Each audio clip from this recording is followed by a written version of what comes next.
마태복음 5장부터 7장 말씀까지입니다.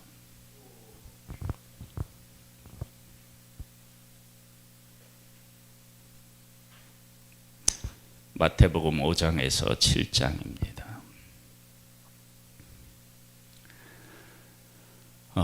이 말씀을 산상수훈이라고 그렇게 우리가 이제 지칭하는데, 그렇게 이야기하는 것은 5장 1절에 잘 나타나요. 예수께서 무리를 보시고 산에 올라가 앉으시니 제자들이 나온지라. 그래서 산에서 예수님께서 말씀하셨다. 그래서 산상수훈이라고 하는데요. 여기 산상수훈에 나오는 이 그 삶의 원리, 기준, 이런 것은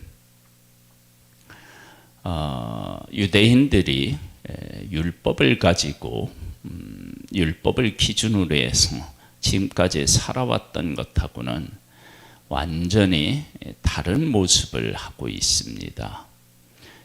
이 다른 모습은 사실은 사람을 하나님이 만드셨을 때 이와 같은 삶을 살도록 하나님께서 만드셨는데, 범죄함으로 말미암아 하나님을 떠나고 죄인이 되어서, 그래서 우리들의 삶의 기준이 완전히 뒤바뀐 것입니다. 복이라고 하는 개념을 가지고 이야기할 때도 우리들이 지금도 생각하는 복하고는 참 많이 다르죠. 보겠습니다. 3절입니다. 심령이 가난한 자는 복이 있나니 천국이 그들의 것이미요. 애통하는 자는 복이 있나니 그들이 위로를 받을 것이미요. 온유한 자는 복이 있나니 그들이 땅을 기업으로 받을 것이미요. 의에 줄이고 목마른 자는 복이 있나니 그들이 배부를 것이며, 긍휼히 여기는 자는 복이 있나니 그들이 긍휼히 여김을 받을 것이며, 마음이 청결한 자는 복이 있나니 그들이 하나님을 볼 것이며, 화평하게 하는 자는 복이 있나니 그들이 하나님의 아들이라 일컬음을 받을 것이며, 의를 위하여 핍박을 받는 자는 복이 있나니 천국이 그들의 것임이라. 나로 말미암아 너희를 욕하고 박해하고 거짓으로 너희를 거슬러 모든 악한 말을 할 때에는 너희에게 복이 있나니 기뻐하고 즐거워하라. 하늘에서 너희의 상이 큼이라. 너희 전에 있던 선지자들도 이같이 박해하였느니라. 하나님 나라에 속해 있는 사람, 하나님의 통치와 하나님의 다스리심을 받는 사람들의 삶의 모습에 대한 이야기를 잘 표현해 놓고 있습니다.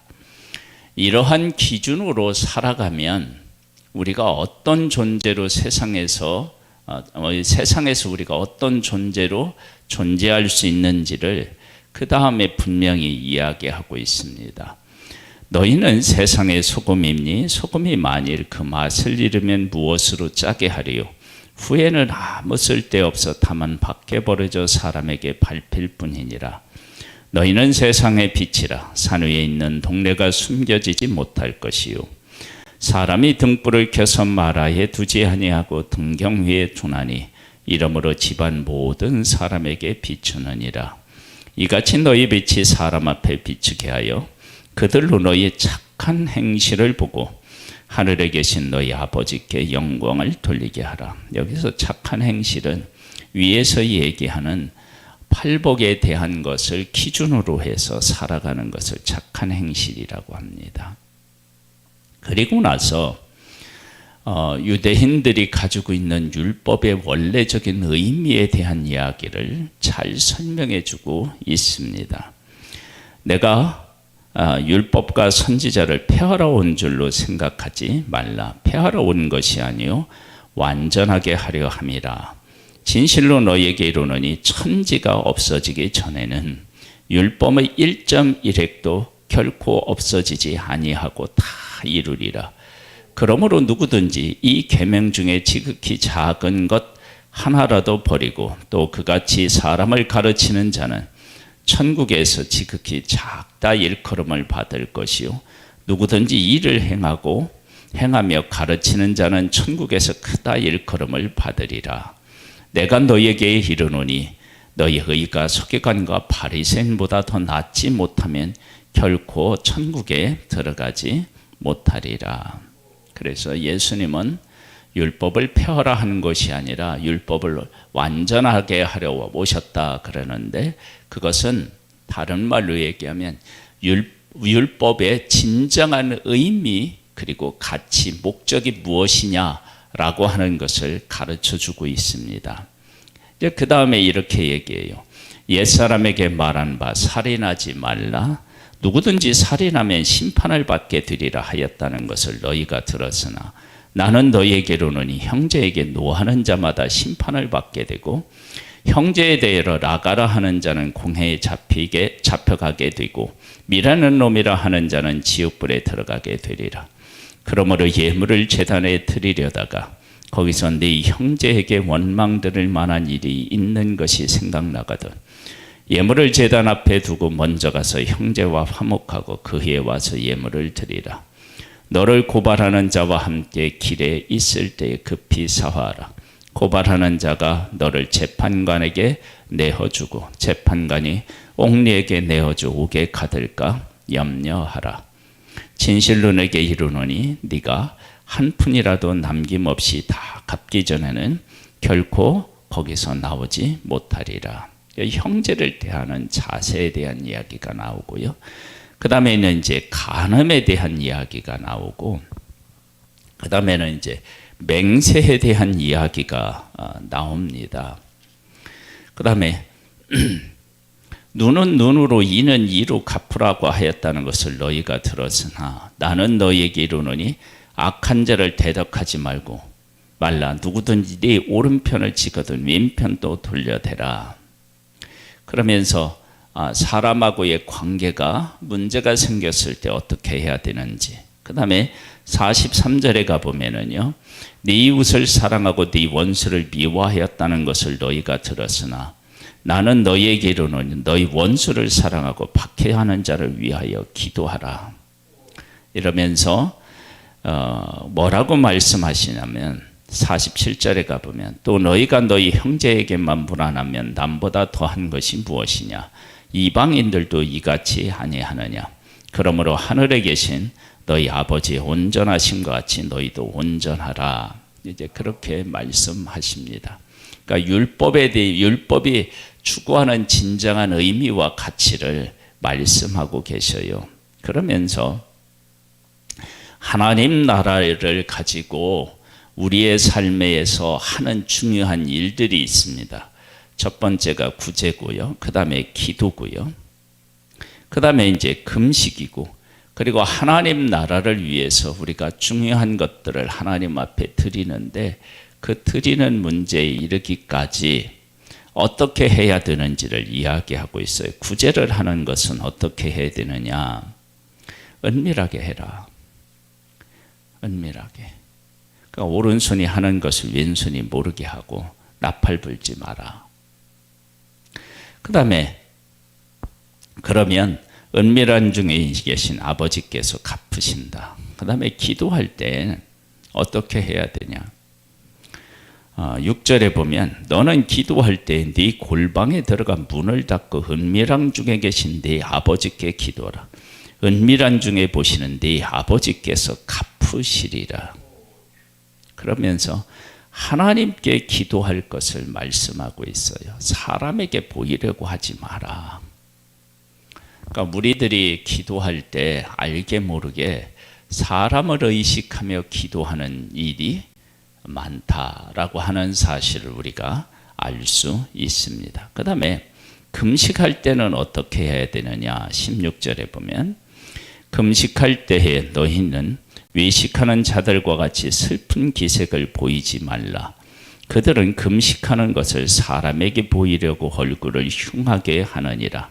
내가 진실로 너희에게 이르노니 너희는 자기 상을 이미 받았느니라.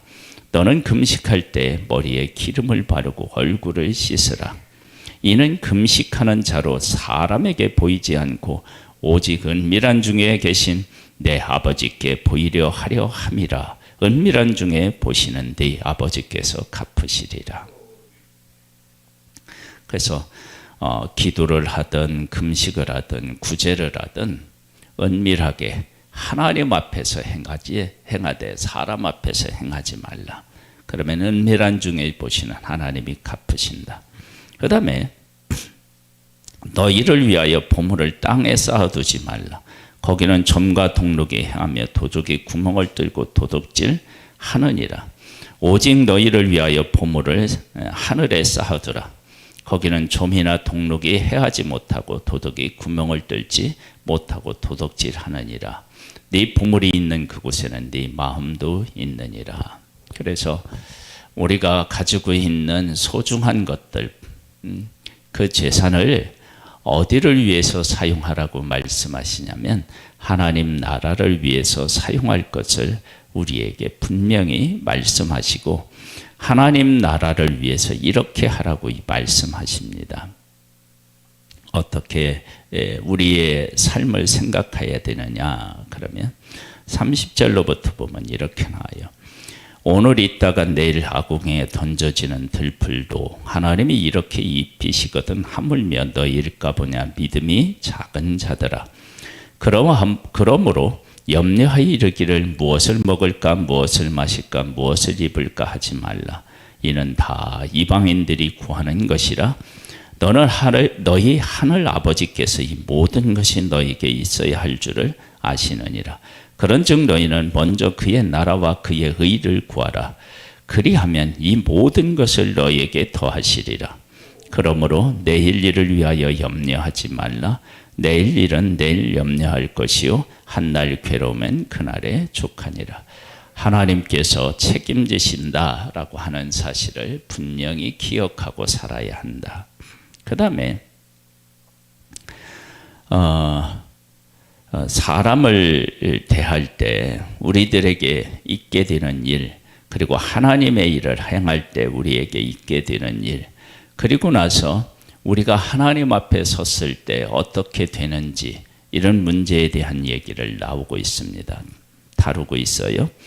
비판을 받지 아니하려거든 비판하지 말라.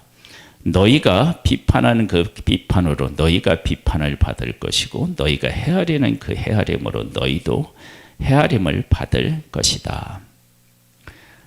그러면서 우리가 온전하지 못하고 불완전한 존재임을 분명히 이야기하고 있습니다. 그러니까 불완전한 존재가 완전한 것처럼 사람들에게 함부로 하지 말 것을 이야기하고 있습니다. 그러면서 이렇게 얘기해요. 외식하는 자여 5절입니다. 먼저 네 속에 들보를 빼어라. 그 후에야 밝히고 형제의 눈 속에 티를 빼리라. 여기 들보와 티가 나오는데 들보라고 하는 것이 무엇이냐면 형제에 대하여서 함부로 이야기하거나 비판하는 그 자체가 들보가 되는 거예요. 그러니까 우리가 살면서 얼마든지 약점이 있고 한계가 있어서 잘못을 범할 수 있어요. 근데 그것을 보고 비판하는 자세로 우리가 살아가고 정죄하는 자세로 살아가면 그것이 우리에게 들보가 됩니다. 그러면서 이렇게 말씀하셔요. 6절에 거룩한 것을 계획에 주지 말며 너희 진주를 대제 앞에 던지지 말라. 그들이 그것을 발로 밟고 돌이켜 너희를 찢어 상하게 할까 염려하라. 구하라 그리하면 너희에게 주실 것이요 찾으라 그리하면 찾아낼 것이요 문을 두드리라 그리하면 너희에게 열릴 것이니. 여기에 이제 거룩한 것 진주 이야기 하잖아요. 이것을 위에 있는 이야기로 붙이면 이런 해석이 가능해져요. 우리가 형제를 대하는 것, 이것이 얼마나 소중한 일인지 모릅니다. 그래서 앞에서 말씀드린 것처럼 하나님 예수님이 말씀하신 것처럼 형제에게 대하여서 이렇게 노하거나 미련한 놈이거나 이런 식으로 하면 나중에 이제 지옥불에 던져지는 그러한 일들이 생기게 되는 것처럼 형제를 대하는 일은 우리에게 너무나도 중요한 일입니다. 근데 그것을 함부로 대하게 되면, 내가 형제를 함부로 대하게 되면 사람들도 나를 함부로 대하게 되는 일이 생기고요. 그 다음에 밑에 구하고 찾고 두드리는 문제하고 연결되면은, 구하고 찾고 두드리는 일을 사람에게 하면 사람으로부터 귀중히 여김을 받지 못하지만, 그걸 하나님 앞에서 하면 이 구하는 것, 두드리는 것, 찾는 것, 이것이 소중한 것이 된다라고는 해석이 가능합니다. 그러면서 하나님께서 이렇게 말씀하셔요.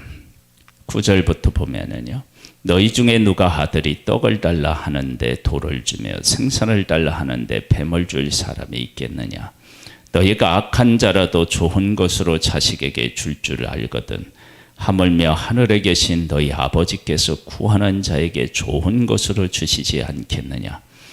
그러므로 무엇이든지 남에게 대접을 받고자 하는 대로 너희도 남을 대접하라. 이것이 율법이요 선지자니라.